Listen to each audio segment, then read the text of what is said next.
सबको नमस्कार। Unleash you में आपका फिर से स्वागत है। अगर आप यहाँ नए हैं तो सब्सक्राइब बटन पर क्लिक करना ना भूलें। आज हम रॉबर्ट ग्रीन की क्लासिक किताब 48 लॉज ऑफ पावर का पहला नियम के साथ पावर डायनामिक्स की दुनिया में कदम रखेंगे। नियम नंबर 1, कभी भी अपने गुरु से आगे न बढ़ें। यह नियम सोशल हायरार्की को समझने और प्रभावित करने वाले किसी भी व्यक्ति के लिए बेसिक नियम है। तो चलिए शुरू करते हैं। Rule number 1, never outshine the master. इसका मतलब है कभी भी अपने गुरु से आगे ना निकलें। यह नियम बताता है कि आपको हमेशा अपने से ऊपर वालों को सुपीरियर महसूस कराना चाहिए, क्योंकि जब आप अपने सीनियर्स को अपने बारे में अच्छा महसूस कराते हैं तो आप एक सपोर्टिव वातावरण बनाते हैं जो आपको आगे बढ़ने में मदद कर सकता है। आइए इसे और डिटेल में समझते हैं।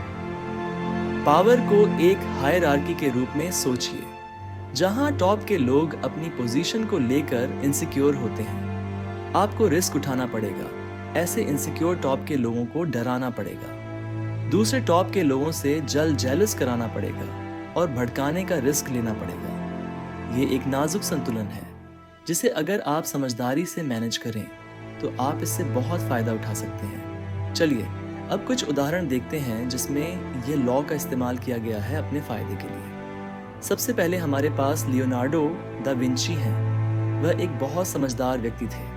वह आर्ट एंड साइंस में एक बेजोड़ जीनियस थे। हाँ, लेकिन जब उन्होंने ड्यूक लुडोविको स्फोर्जा के लिए काम किया तो दा विंची को पता था कि उनकी सफलता ड्यूक के समर्थन पर निर्भर है।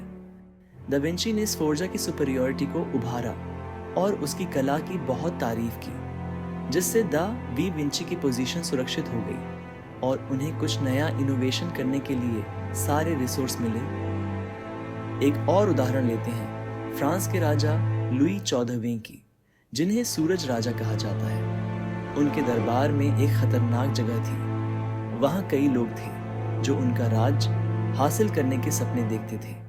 जिन लोगों ने लुई का ध्यान आकर्षित करने का महत्व समझा वे सफल हुए, जबकि जिन लोगों ने लुई को गिराने की कोशिश की उन्हें गंभीर परिणाम भुगतने पड़े। इससे दरबार में सबको पता चला कि सभी की सफलता राजा लुई पर निर्भर है।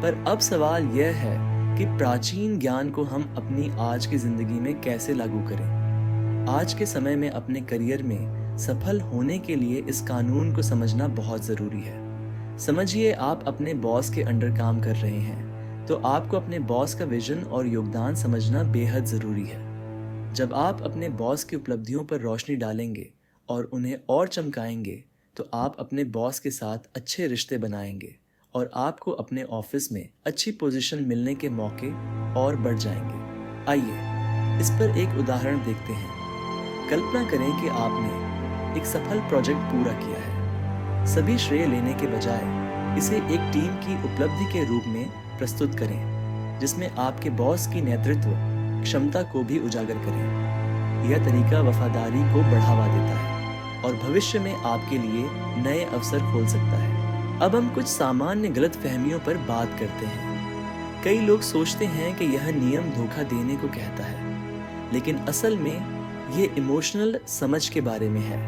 इसका मतलब यह नहीं है कि आप अपनी क्षमता छिपाएं, बल्कि यह दूसरों का सम्मान करने का तरीका है। यहाँ कुछ आसान टिप्स हैं जिन्हें आप अपने जीवन में इस्तेमाल कर सकते हैं। उनकी तारीफ करें, अपने सीनियर्स की अच्छी बातों की सराहना करें, उनके विचारों का समर्थन करें। जब आप बात करें तो अपने आइडियाज़ को उनके विचारों के साथ जोड़ें। अपनी सफलताओं को अच्छे से बताएं। अपने काम को इस तरह बताएं कि आपके बॉस का भी योगदान दिखे। तो दोस्तों, इस नियम को समझने से आप अपनी जगह और रिश्तों को बेहतर बना सकते हैं। अगर आपको यह वीडियो पसंद आया तो लाइक करें, सब्सक्राइब करें और नीचे कमेंट में अपने अनुभव शेयर करें। क्या आपने कभी इन शक्ति के नियमों का सामना किया है? मुझे आपकी कहानियां सुनकर खुशी होगी। अभी के लिए बाय।